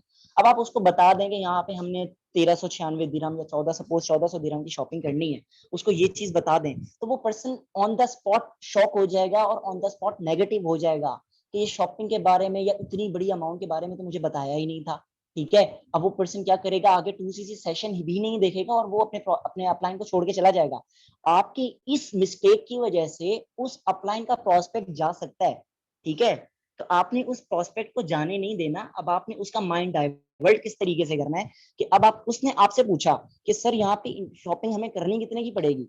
अब आप उससे पूछें कि अली, आपको पता है कि फॉरएवर ग्लोबली वर्क कर रही है, इतनी सारी कंट्रीज के अंदर वर्क कर रही है, कंपनी आपको करोड़ों रुपए के इंसेंटिव प्रोवाइड करती है, जिसमें ग्लोबल रिलीज आती है, आपकी कार प्लान आती है, चेयरमैन बोनसेस आते हैं, eagle manager retreat, passive income, इतनी सारी इंसेंटिव्स कंपनी आपको प्रोवाइड कर रही होती है। और कंपनी सिर्फ आपकी सिटी में ही नहीं, आपको ग्लोबली रिकॉग्नाइजेशन प्रोवाइड करती है कि आप all over the world working करने के लिए एलिजिबल होते हैं। अब इतनी बड़ी कंपनी है और इतना बड़ा वर्क है, इतना बड़ा बिजनेस है जिसको आप डिजिटली ग्लोबली रन कर रहे हो, ठीक है। आपको क्या लगता है कि ऐसी कंपनी आपसे कितने की शॉपिंग करवा लेगी? आपने क्वेश्चन उससे पूछ लिया, ठीक है, उसने पूछा कितने की शॉपिंग, अब आपने उससे पूछ लिया। आपको क्या लगता है कंपनी आपको इतने इंसेंटिव प्रोवाइड कर रही है, आपको क्या लगता है वो कंपनी आपसे कितनी शॉपिंग की डिमांड कर सकती है?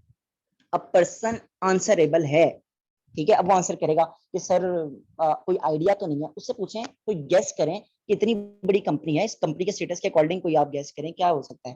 कहेगा सर 50,000 60,000। उसको कहें कि अच्छा 50,000 60,000 आपके अकॉर्डिंग। अच्छा अली, अगर हम 50,000 या 60,000 को, सपोज कि वो तो फॉरेन कंपनी है, ठीक है, उनके लिए तो वो तो वर्क डील करते हैं डॉलर्स के अंदर, या फिर हमारा तो लिंक्ड है दुबई के थ्रू, तो हम लोग दिरहम्स के अंदर डील कर रहे होते हैं, शॉपिंग भी हमारी दिरहम्स में होती है और हमारी अर्निंग्स भी दिरहम्स में होती है। तो क्या अगर हम इन 50,000 या 60,000 को यूएसडी डॉलर्स के अंदर कन्वर्ट करें, कितने बनते हैं? ये यूएसडी डॉलर्स ऑलमोस्ट कोई बनते हैं कोई 120 130 डॉलर, ऑलमोस्ट ऑलमोस्ट इतने राउंड ऑफ कितना बना ले, इतने बनते हैं। अब उसको कहें ये जो 130 डॉलर है और दिरहम्स के अंदर अगर हम इसको कन्वर्ट करें तो ये तो बनते हैं कोई 500 या 450 या 550 दिरहम, इतने अप्रोक्सीमेटली इतने बनते हैं, ठीक है। इतने दिरहम बनते हैं। अब उनके लिए तो डॉलर 120 डॉलर ऐसे जैसे हमारे लिए 120 रुपए, ठीक है, वो लोग ऐसे यूज करते हैं डॉलर को। और 500 450 दिरहम वो ऐसे यूज करते हैं जैसे हम 400 450 रुपए यूज करते हैं, उनके लिए दिरहम की वैल्यू वो है। लेकिन अब पाकिस्तान के अंदर अमाउंट इस वजह से बढ़ रही है क्योंकि हमारी करेंसी डाउन है, ठीक है, हमारी इकोनॉमी वीक है। तो आप एक डॉलर को भी देख लें, एक डॉलर पाकिस्तान में 270-80 जितना करंट रेट चल रहा है, इतना चल रहा है। तो आप खुद सोचें कि वो इतनी बड़ी कंपनी क्या आपको सिर्फ 120 से 130 डॉलर के अंदर अपना बिजनेस ऑनर बना लेगी, या आपको सिर्फ 400 दिरहम्स के अंदर बना लेगी? वो तो फिर चलता फिरता हर एक आदमी फॉरएवर का बिजनेस ऑनर बन जाएगा।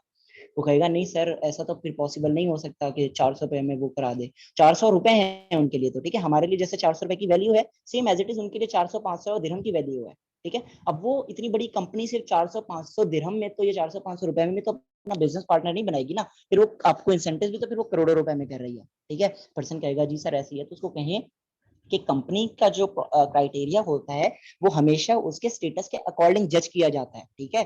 अब इतनी बड़ी कंपनी है तो ऑब्वियसली उसका क्राइटेरिया भी उसके अकॉर्डिंग होता है, ठीक है। पर्सन कहेगा जी सर बात ठीक है। अगर आप उसको अमाउंट यहाँ पे बताना चाहते भी हैं तो बता भी सकते हैं पर्सन, अब यहाँ पे नेगेटिव नहीं होगा। क्यों? क्योंकि अब आपने उसको क्लियर कर दिया कि जो अमाउंट पाकिस्तान में इतनी बन रही है वो पाकिस्तान की लो मनी की वजह से बन रही है, ठीक है। पाकिस्तान में क्योंकि हमारी जो इनकम रुपीज है वो गिरा हुआ है, इस वजह से ज्यादा बन रही है। अब उसको ये चीज पहले पॉइंट आपने क्लियर कर दिया, अब आप उसका अमाउंट बताते भी है ना तो उसको ज्यादा फर्क नहीं पड़ने वाला, ठीक है। बताना चाहते हैं तो बता दें, नहीं बताना चाहते तो उसको वैसे ही रखें, ठीक है। देन उसको कह देंगे ठीक है अली, अब मैंने आपकी साथ साथ एक रिपोर्ट प्रिपेयर कर ली है माशाल्लाह से। ओवरऑल जो आपका जो कम्युनिकेशन स्किल्स रहे, आपका जो प्रोफाइल रही, का मार्केटिंग प्लान रहा, माशाल्लाह से ओवरऑल बहुत अच्छा रहा, ठीक है। उसको साथ साथ आपने ये चीज चेयरअप करनी है, मोटिवेट करना है, उसको बूस्ट करना है, ताकि वो आगे 2CC प्लान के लिए भी मेंटली प्रिपेयर्ड रहे, ठीक है। और अपने अपलाइन के साथ एक्टिव रहे, विद इन कॉन्टेक्ट रहे, ठीक है। आपने उसको कहा कि ठीक है अली, मैंने आपकी साथ साथ एक रिपोर्ट प्रिपेयर कर ली है, वो मैं अब ना एक अपर मैनेजमेंट के साथ करूंगा, और अपर मैनेजमेंट आपका एक रिजल्ट कंक्लूड करके आपके अपलाइन के साथ शेयर कर देगी, ठीक है। वो कहेगा ठीक है सर। सो उसकी एक और कंफर्मेशन मैसेज ये भी होता है कि विद इन 24 to 48 आवर्स आपको एक मेल रिसीव होती है कंपनी की तरफ से, जो कि 12 डिजिट आईडी की मेल होती है, ठीक है। उसको कहते हैं, वो भी आपका एक कंफर्मेशन मैसेज होता है एक तरीके से कि आपने अपना फाइनल इंटरव्यू क्वालिफाई कर लिया है, ठीक है। लेकिन क्योंकि फाइनल इंटरव्यू में हम लोगों ने सिलेक्शन सिर्फ इतने लोगों की करनी है, so I am hoping for the best कि जिस तरीके से आपने इंटरव्यू दिया, होप्स हो कि आपकी सिलेक्शन हो जाए और कंपनी की तरफ से आपको भी मेल रिसीव हो जाए। अब पर्सन यहाँ पे हो जाएगा कि सर इंशाल्लाह इंशाल्लाह मैं दुआ कर रहा हूँ कि मेरी सिलेक्शन हो जाए, मैं चाहता हूँ, ठीक है। अब यहाँ पे आपने पर्सन को एक हाइप क्रिएट कर दी, उसकी मेल की भी और कंपनी के अंदर सिलेक्शन की भी, ठीक है। अब आपने उसको ये नहीं कह दिया फॉरन से कि अब आप सेलेक्ट हो मैम, अब आपको ना अपकमिंग ईयर्स में ऐड कर देंगे और आपके साथ एक्शन प्लान शेयर कर दिया जाएगा, नो, बिल्कुल भी नहीं, ठीक है। अगर आप उसको फॉरन से सब कुछ बता देंगे ना, पर्सन वहीं पर ही डाउन हो जाएगा। उसको पता है कि अच्छा मैं तो इतना कोई फन्ने का हूँ, मुझे तो अभी से सब कुछ कर लिया, आगे जाके भी कोई मसला नहीं होगा, नहीं। उसको आपने फेयर ऑफ लॉस लाजमी रखना ही रखना है उसके माइंड में, ठीक है। उसको पैनिक करना, थोड़ा सा उसको कंफ्यूज करना, उसको पता चले कि वो जिस कंपनी में आ रहा है उसमें आना आसान नहीं है, ठीक है। अब हम रखेंगे तो पर्सन की मेंटालिटी की बेसिस में ना, उसको क्लैरिटी हो गई तो हमने उसको करना है। लेकिन पर्सन के माइंड में ये चीज बैठी रहनी चाहिए कि सामने वाले जो सिलेक्टर्स हैं, ये ऐसे ही हर किसी को नहीं सेलेक्ट करने वाले, इन्होंने कुछ ना कुछ देख के सेलेक्ट करना है। मैं कुछ आउटपुट दूंगा, इनपुट दूंगा तो ये मुझे आउटपुट मिलने वाला है, ठीक है। तो ये चीज उस पर्सन को पता होनी चाहिए। देन आप उसको कह देंगे ठीक है, बाकी मैंने आपकी रिपोर्ट प्रिपेयर कर ली, अपने मैनेजमेंट के साथ शेयर कर रहा हूँ, वो रिजल्ट कंक्लूड करके अपना के साथ शेयर कर देगी। और अगर आपको within 24 to 48 hours mail receive हो जाती है, सो देन मैम आपको आपके एक ऑफिशियल ग्रुप में ऐड करवाएंगी और आपके साथ एक्शन प्लान शेयर कर देंगी, जिसमें आपके जो रिमेनिंग पॉइंट्स हैं शॉपिंग से रिलेटेड, उसके क्या मोड्स होते हैं, वो पर्सन टू पर्सन वेरी कर रहा होता है, ये उसको क्लियर कर दें, ठीक है। वो पर्सन के साथ तब शेयर किया जाता है जब पर्सन अपना फाइनल इंटरव्यू क्वालिफाई करता है, ठीक है। सपोज कि आपको मेल रिसीव हो जाती है, देन हम आपको आगे फर्दर स्टेप की तरफ मूव ऑन करेंगे, आपको एक्शन प्लान शेयर करेंगे, उसमें आपको क्लैरिटी हो जाएगी कि शॉपिंग हम किस तरीके से करते हैं, क्या वेज हैं और क्या उसका प्रोसेस रहता है, ठीक है। तो उसके अंदर जो आपको जो पॉइंट्स मिस आउट होंगे या जो आपके ऑब्जेक्शन होंगे, क्यूरीज होंगी, वो आप अपने अपलाइन के साथ इन कांटेक्ट रहिएगा, वो आपको इंशाल्लाह अच्छे तरीके से गाइड कर देंगे, ठीक है। अब यहाँ पे आपने उसको कर दिया और साथ साथ उसको हाइपरेट कर दें कि आप दुआ करें, दुआ करें, दुआ करें, उसको कह दें कि दुआ करें, लाजमी अपने लिए दुआ करें कि आपको कंपनी की तरफ से मेल रिसीव हो जाए, ठीक है। पर्सन थोड़ा सा अंडर प्रेशर आ जाएगा कि यार मुझे दुआ करनी पड़ेगी कि मेरा कंफर्मेशन मेल आ जाए, या मुझे मैम मेरी अपलाइन मुझे बता दें कि मेरी सिलेक्शन हो गई है, ठीक है। सो इस तरीके से आप अपना फाइनल इंटरव्यू क्वालिफाई करते हैं या अपना फाइनल इंटरव्यू कंडक्ट करते हैं। और उसके बाद जो उनके अपलाइन है, उन्हें भी फौरन से उनको नहीं बताना कि आपने सेलेक्ट कर लिया या आप इंटरव्यू क्वालिफाई कर गए हो। उसको थोड़ा सा 1 घंटा 2 घंटा 3 घंटा छोड़ दें ऐसी। पर्सन खुद आपसे पूछेगा कि मैम मेरा रिजल्ट क्या रहा, कोई रिस्पॉन्स आया कंपनी की तरफ से, पर्सन को खुद पूछने दें, पर्सन पूछेगा। जो सीरियस पर्सन होगा ना, जिस पर्सन का आपके पास रिस्पॉन्स नहीं आ रहा है, इट मीन कि वो नॉन एक्टिव पर्सन है, उसने 2CC नहीं करना, ठीक है। जो पर्सन आपके साथ बार बार इन कांटेक्ट रह रहे हैं ना, वो इंशाल्लाह 2CC करेगा।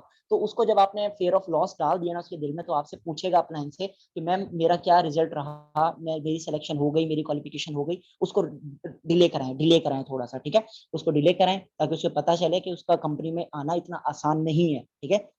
फिर उसको थोड़ी देर के बाद 2 ढाई घंटे 3 4 घंटे के बाद उसको कहते हैं अच्छा आपको अभी तक मेल रिसीव नहीं हुई, उस पर्सन को फिर से डरा दो कि अच्छा मेल रिसीव नहीं हुई आपको, कहेगा नहीं मैम मुझे तो अभी तक नहीं हुई, कहेंगे पता नहीं अभी तक तो आ जानी चाहिए थी, ये उसको कहें, ठीक है। फिर पर्सन कहेगा मैम लेकिन मुझे तो नहीं आई, मैम आप पता करें कि क्यों नहीं आई, या सर आप पता करें मुझे क्यों नहीं मेल रिसीव हुई। वो कहेंगे कि ना चलिए आप वेट करें, होप्स हो कि अगर आपने क्वालिफाई किया होगा तो आपको मेल रिसीव हो जाएगी, ठीक है। हाँ सर विद इन 24 आवर्स कर सकते हैं, जैसे आपको सूटेबल लगे, बस थोड़ा सा उसको डिले कराना है पर्सन को, ठीक है। बाकी आपको जैसे आपको पर्सन का माइंडसेट के अकॉर्डिंग जैसे आपको ठीक लगे, आप चाहे उसको 2 दिन डिले कर दें, ठीक है। 24 to 48 आवर्स वैसे हम बोल देते हैं ना, तो आप उसके अकॉर्डिंग पर्सन को लेके चल सकते हैं। अपने पासवर्ड को सारे सेशन दिए और अभी तक उनको ये नहीं बताया कि इन्वेस्टमेंट है और कल उनका इंटरव्यू है। इंशाल्लाह आई एम सो कंफ्यूज्ड कि कल उनको पता चलेगा तो क्या होगा। देखिए उसको इन्वेस्टमेंट का तो उनको अमाउंट तो डायरेक्टली नहीं पता चलेगा ना। जैसे कि मैंने आपको बताया कि हर क्वेश्चन करने का एक डिफरेंट वे होता है, ठीक है।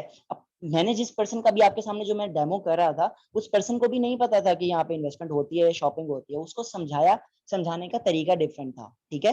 अब पर्सन जो इंटरव्यूअर है वो उसके ऊपर डिपेंड करता है वो क्वेश्चन किस तरीके से टैकल कर रहे हैं, ठीक है, उसको समझाने के लिए। ऐसा नहीं कि उसको नहीं पता, अच्छा यहाँ पे शॉपिंग वो करेगा, नहीं सर यहाँ पे तो फॉर एवर तो हम फ्री ऑफ कॉस्ट ज्वाइन कर सकते हैं। अब इंटरव्यू कहे कि नहीं नहीं पागल हो, यहाँ पे तो हमें शॉपिंग करनी पड़ती है 1300-1400 रुपए की, 1400 दिरहम की। और वो पर्सन तो वहीं पर ही फ्लॉप हो जाएगा, ये क्या हो गया मेरे साथ, ठीक है।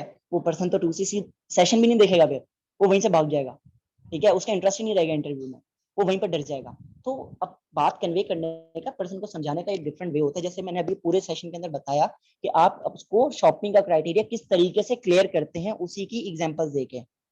उन्हें हमसे पूछा है कि इन्वेस्टमेंट तो नहीं, कहा कि नो, जीरो इन्वेस्टमेंट नहीं। अगर कोई पर्सन आपसे खुद पूछ ले ड्यूरिंग ट्रेनिंग सेशंस कि यहाँ पे कोई इन्वेस्टमेंट तो नहीं है, आप उनको उससे पूछें कि आपको क्या लगता है कि दुनिया में कोई ऐसी अपॉर्चुनिटी है जो कि फ्री ऑफ कॉस्ट हम कर सकते हैं, या विदाउट इन्वेस्टमेंट, या फ्री ऑफ कॉस्ट हम कोई काम कर सकते हैं। पर्सन से क्वेश्चन पूछे उल्टा, पर्सन कहेगा कि नहीं ऐसा तो नहीं है, तो उसे पूछें कि फॉरएवर के अंदर इन्वेस्टमेंट नहीं होती है, लेकिन कंपनी का एक ऑफिशियल क्राइटेरिया जरूर होता है, ठीक है। लेकिन वो पर्सन टू पर्सन वेरी कर रहा होता है, पर्सन टू पर्सन डिपेंड करता है।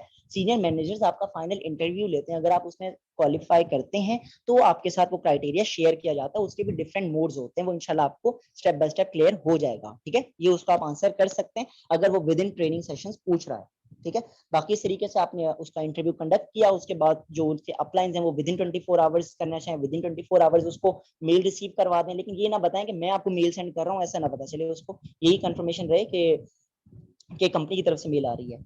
सर जैसा आपने कहा कि आपने आईडी की हाइप क्रिएट करके बोलना है, तो हम पर्सन को सीनियर की हाइप करते हैं क्रिएट। जब हम उनसे उनका आईडी कार्ड लेंगे तो वो कहेंगे नहीं आईडी आपने बनाई है, सीनियर करेंगे तो मेरी आईडी कार्ड को मेल से किया है। अच्छा देखें, ये जो आईडी कार्ड, जो 12 डिजिट आईडी के लिए जो इन्फॉर्मेशन होती है ना, ये आप ड्यूरिंग ट्रेनिंग सेशन ही ले लिया गया है, ठीक है।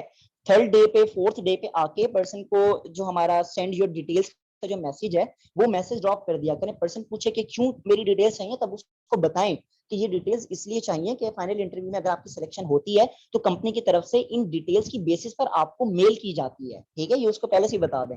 अब ये नहीं कि अब पर्सन ने इंटरव्यू कर दिया और फिर आप उससे डिटेल्स ले रहे हैं, वो फिर पर्सन वहां पे अच्छा रिस्पॉन्स, अच्छा रिजल्ट नहीं जाता, उसके पास अच्छा व्यू नहीं जाता, ठीक है। तो आप बेस्ट वे ये है कि आप उससे ड्यूरिंग ट्रेनिंग सेशन ही उससे डिटेल्स को ले लें उससे, ठीक है। मेरे पास थर्ड पर्सन आया, उन्होंने मुझसे बात किए बगैर ही कॉल काट कर मना कर दिया। बात क्या हुई थी, अब आई डोंट नो क्या बात हुई थी आपकी उनसे।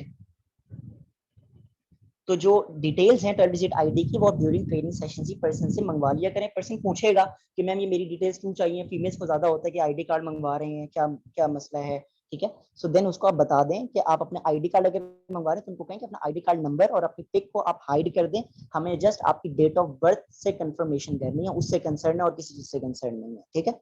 जस्ट ये चीज है। और उसको ये भी बताएं कि जो आप हमें जीमेल प्रोवाइड कर रहे हैं, फोन नंबर प्रोवाइड कर रहे हैं, डिटेल्स प्रोवाइड कर रहे हैं, बिल्कुल एक्यूरेट होनी चाहिए। अगर कंपनी की तरफ से अगर आप क्वालिफाई करते भी हैं तो इन मेल की बेसिस, इन डिटेल्स की बेसिस पर आपकी आईडी जनरेट होती है। और अगर सपोज कि आप वर्किंग पर आते हैं और आपके पे आउट्स बनते हैं, और वो डबल चेक करते हैं जब आपके पे आउट्स रिसीव होती है, हमारी टीम जब रिसीव करती है पे आउट्स हेड ऑफिस से, तो वो आपकी डिटेल्स को कंफर्म करती है। और अगर वहां पे थोड़ी बहुत भी ऊंच नीच हुई तो आपकी ID on the spot terminate कर दी जाती है, सस्पेंड कर दी जाती है। तो आपकी जो डिटेल्स हैं वो एग्जैक्ट एक्यूरेट होनी चाहिए, ठीक है। ये पर्सन को आप बता दें, तब पर्सन आपको डिटेल्स इजीली और कंफर्टेबल होके दे देगा, ठीक है।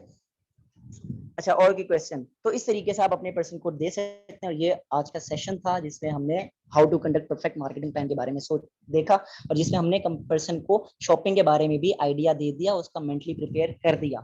सर इसकी रिकॉर्डिंग चाहिए, आप खुद शेयर कर दीजिएगा। अब आई डोंट नो ये रिकॉर्डिंग कौन कह रहे हैं, मुझे इसका पता नहीं है। बाकी ग्रुप में मैं मिसबा के थ्रू रिकॉर्डिंग आ जाएगी, ठीक है। और किसी का कोई क्वेश्चन है तो वो मुझसे पूछ लें अभी, वरना फिर हम सेशन को एंड कर देते हैं। किसी का कोई भी किसी चीज से रिलेटेड क्वेश्चन है तो पूछ लें। सर मेरी अच्छी दोस्त बहुत एक्साइटेड थी मेरे बिजनेस के लिए, लेकिन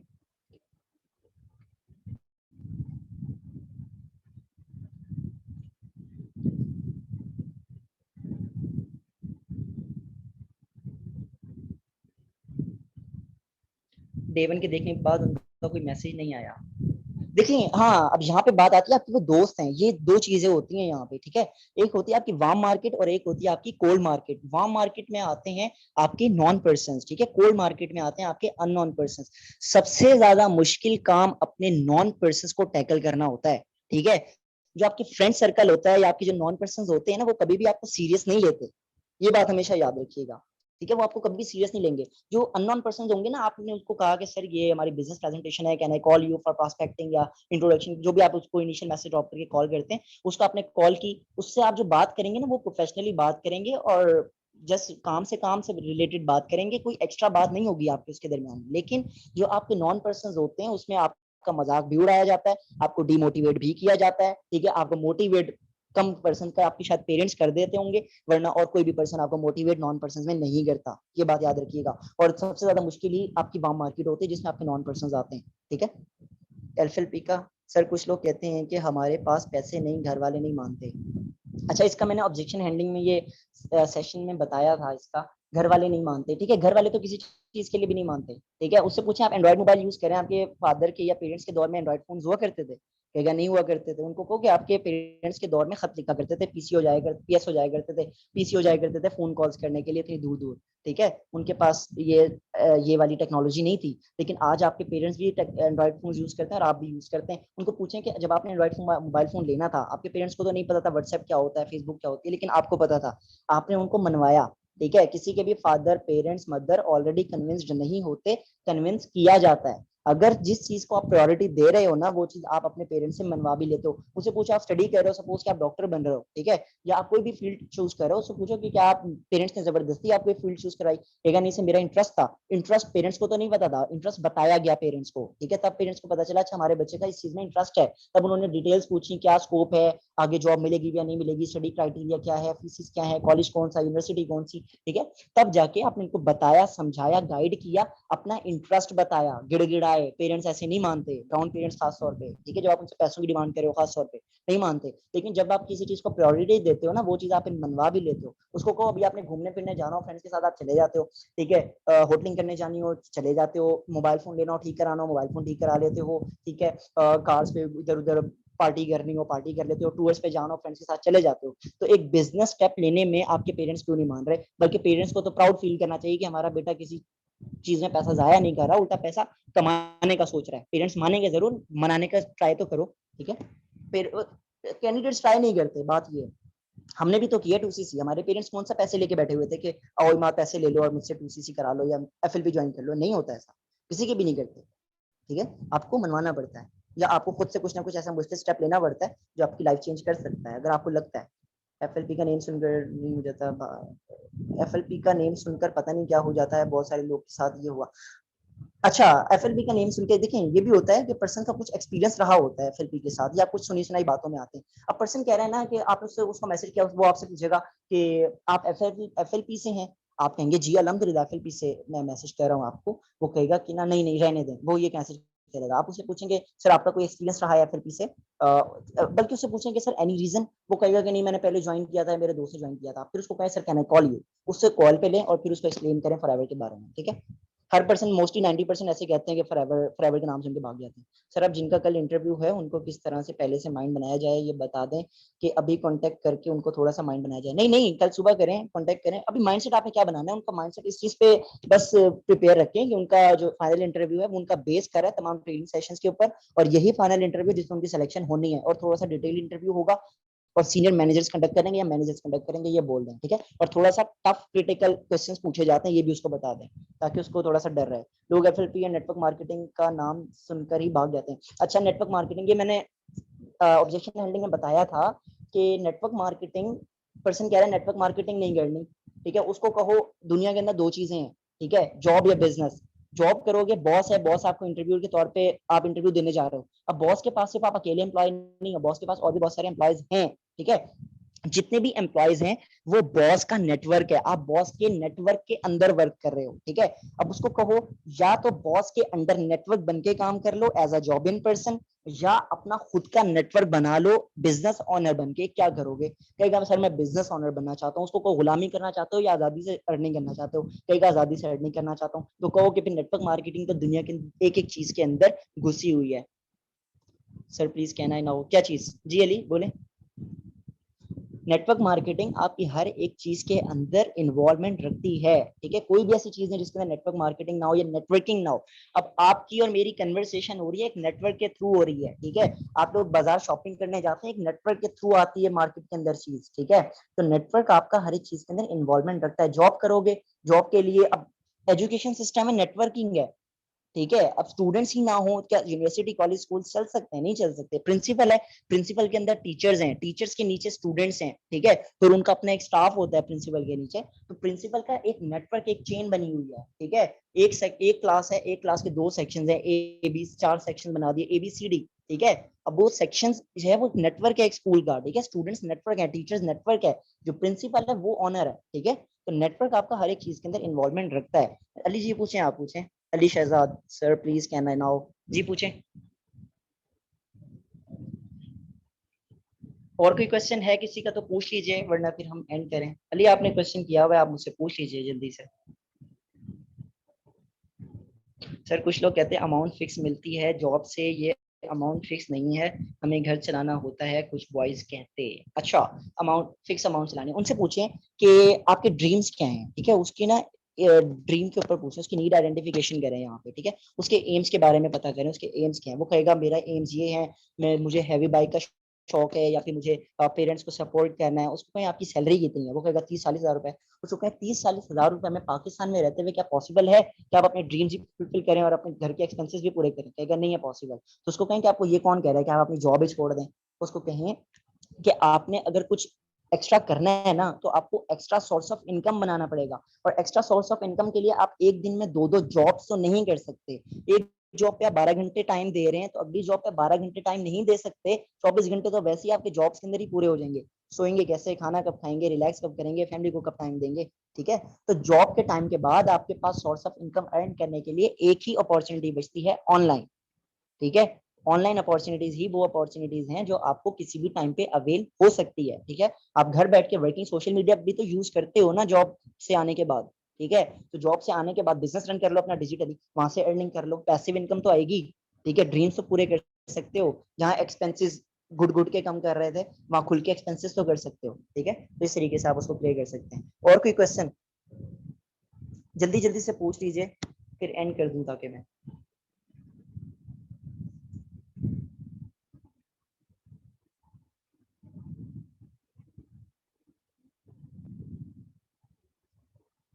किसी का कोई क्वेश्चन नहीं है, फिर एंड करें फिर।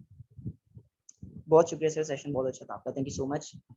ओके, सो अब सेशन एंड करते हैं हम। बाकी thank you so much for all of you कि आपने मेरा सेशन आज सुना और मेरी मुझे टाइम दिया। Thank you so much for all of you. Take care, अल्लाह हाफिज।